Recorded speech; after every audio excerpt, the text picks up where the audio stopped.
있었지만 내 사랑이 내 백성을 보기 못하니 내 모든 것 내어주고 나 그들을 얻으리라. 여호와께 돌아가자. 우린 돌아서고 그는 변치 않네. 여호와께 돌아가자. 우린 넘어져도 그 사랑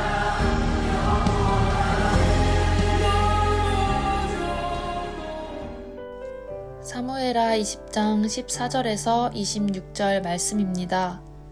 세바가 이스라엘 모든 지파 가운데 두루 다녀서 아벨과 벳마아가와 베림 온 땅에 이르니 그 무리도 다 모여 그를 따르더라. 이에 그들이 벳마아가 아벨로 가서 세바를 애우고 그 성읍을 향한 지역 언덕 위에 토성을 쌓고 요압과 함께한 모든 백성이 성벽을 쳐서 헐고자 하더니 그 성읍에서 지혜로운 여인 한 사람이 외쳐 이르되 들을지어다 들을지어다 청하건대 너희는 요압에게 이르기를 이리로 가까이 오라 내가 내게 말하려 하노라 한다 하라. 요압이 그 여인에게 가까이 가니 여인이 이르되 당신이 요압이니이까 하니 대답하되 그러하다 하니라. 여인이 그에게 이르되 요종의 말을 들으소서 하니 대답하되 내가 들으리라 하니라. 여인이 말하여 이르되 옛 사람들이 흔히 말하기를 아벨에게 가서 물을 것이라 하고 그 일을 끝내었나이다.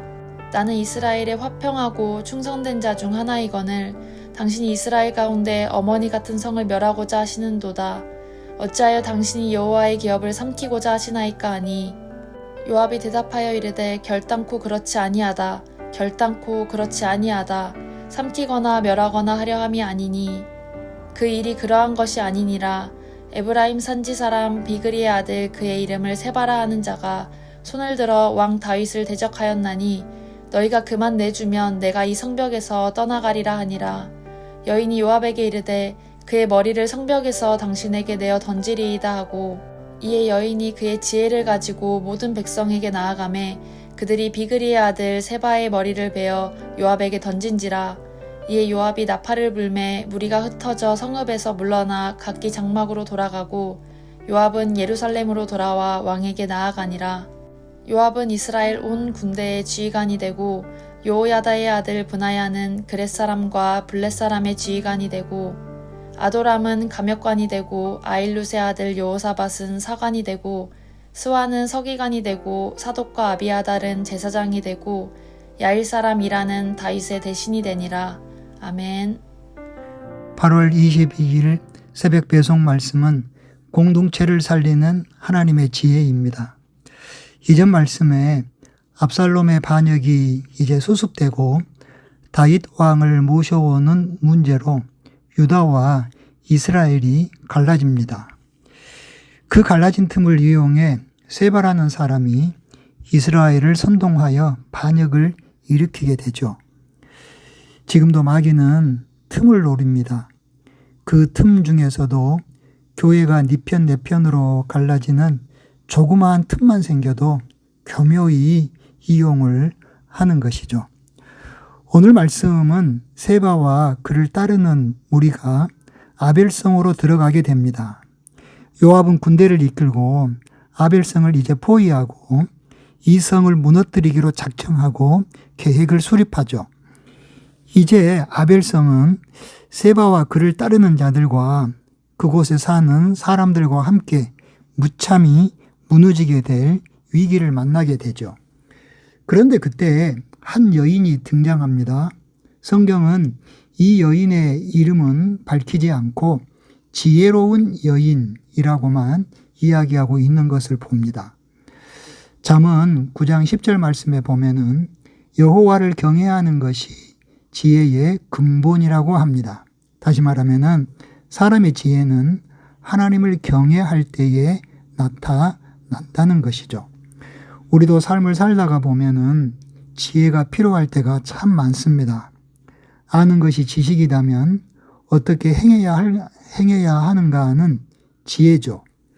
지혜가 없어서 실수하고 실패하고 그릇 행하기도 하고 판단하고 결국 불행을 자초하는 경우가 참 많죠.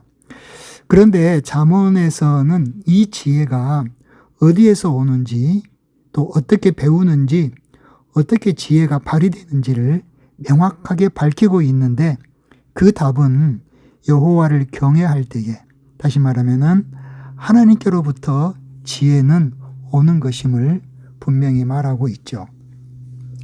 오늘 말씀에 아벨성은 무너져서 이제 흔적도 없이 사라질 위기에 직면합니다.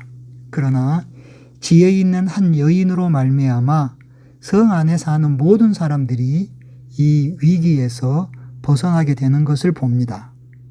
이 여인은 요압을 찾아가죠. 찾아가서 이렇게 이야기합니다. 이 아벨성이 어떤 성인지 그리고 이 아벨성을 무너뜨렸을 때에 당신이 짓게 될 죄가 무엇인지 간단 명료하면서도 아주 설득력 있게 지혜롭게 이야기하는 것을 봅니다. 여인의 이야기는 이렇습니다. 18절 말씀에 보면은 옛 사람들이 무엇이 옳은지 그른지를 모를 때는 아벨에 가서 물을 것이라 하면서 그 갈등을 멈췄다고 합니다. 이는 이성 사람들 중에는 하나님을 경외하여 지혜로운 사람들이 많았다는 의미이죠.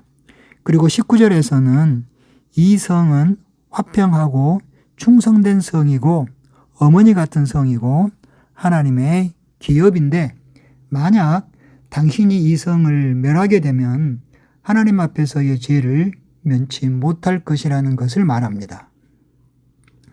이제 지혜로운 여인의 말로 요압은 계획을 바꿉니다. 무너뜨린 대신 세바만을 내주면 이 성에서 물러가겠다라고 하죠. 여러분, 지혜로운 한 여인 때문에 아벨성은 멸망을 모면합니다. 그러나 더 중요한 것은 이 지혜가 어디에서 왔느냐? 답은 여호와를 경외하는 자에게 하나님은 지혜를 주십니다. 오늘 실천할 일입니다. 지혜는 우리에게 꼭 필요합니다. 하나님을 더욱 경외함으로 지혜로운 삶을 살아가시기를 바랍니다. 기도하겠습니다. 지혜의 근본이 하나님을 경외할 때에 또한 하나님으로부터 우리에게 오는 것임을 오늘 말씀을 통하여서 알게 하여 주시니 참으로 감사합니다. 우리가 하나님 앞에 예배함으로 하나님을 더욱더 경외하게 하여 주시옵소서. 한순간도 우리가 하나님 앞에서 무례히 행치 않게 하여 주시고 하나님을 경홀히 여기는 일이 결코 없게 하여 주시옵시고 그래서 우리가 늘 지혜로운 자로 살아가게 하여 주시옵소서. 예수님 이름으로 기도드리옵나이다. 아멘. 오늘도 표를 보면서 중보해 주시기를 바랍니다. 특별히 주일 예배를 위해서 기도할 때에 한 사람도 빠지지 말고 하나님을 경외하는 예배의 자리에 함께하기를 바랍니다. 예배를 생명처럼 소중하게 여기는 우리 모든 더 큰 은혜 교우들이 될 수 있기를 바랍니다. 예배를 돕는 모든 그런 사역자들을 하나님께서 축복하여 주시고 갑절의 은혜와 갑절의 기름 부으심이 넘치게 하여 주시고 예배 가운데 하나님의 임재가 충만하게 경험되어지는 이번 주일 예배가 되기를 위해서 더욱 힘써 기도해 주시기를 바랍니다.